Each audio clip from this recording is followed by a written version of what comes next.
An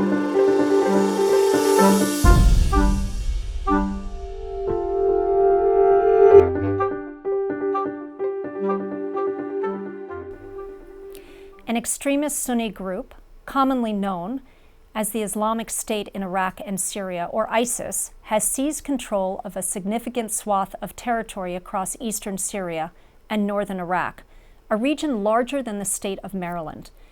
It is committing atrocities, terrorizing civilian populations, and persecuting religious and ethnic minorities. As traumatized populations flee, a dire humanitarian crisis is unfolding. Here are 3 things to know about the current situation.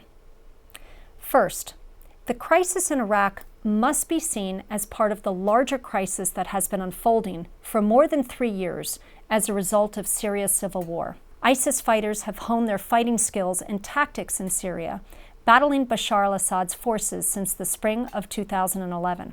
An estimated 9 million people, a staggering 40% of the population, have left their homes because of the ongoing conflict in Syria. Most are displaced within Syria, but some 2.5 million people have fled to neighboring countries, including Turkey, Lebanon, Jordan, and Iraq, straining those countries' resources.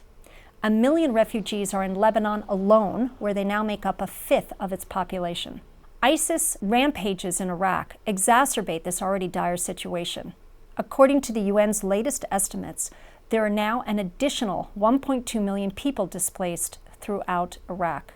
Second, while the desperate plight of thousands of Yazidis trapped in the mountains prompted American intervention, the easing of their situation hardly marks the end of the crisis. Already, it appears that U.S. military airdrops containing food, water, and medicine over the last few days have averted concerns of mass deaths and created conditions for the trapped Yazidis to leave the mountainous area. But thousands of them are heading for camps in Syria and Kurdistan, and ISIS forces remain a threat, not only to the Yazidis, but to millions of others in the region.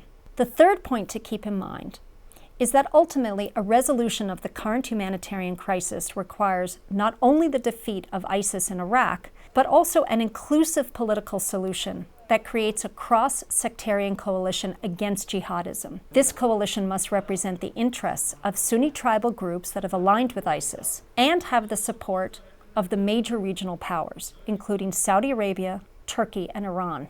A resolution of the humanitarian crisis also depends on defeating ISIS in Syria. Otherwise, ISIS will simply regroup across the border and continue to wreak havoc on civilian populations.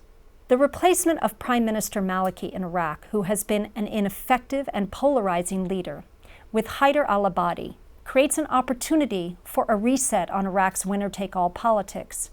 It might also create the possibility for new dialogue on Syria. Without movement on both fronts, expect to see the humanitarian crisis in the region only get worse.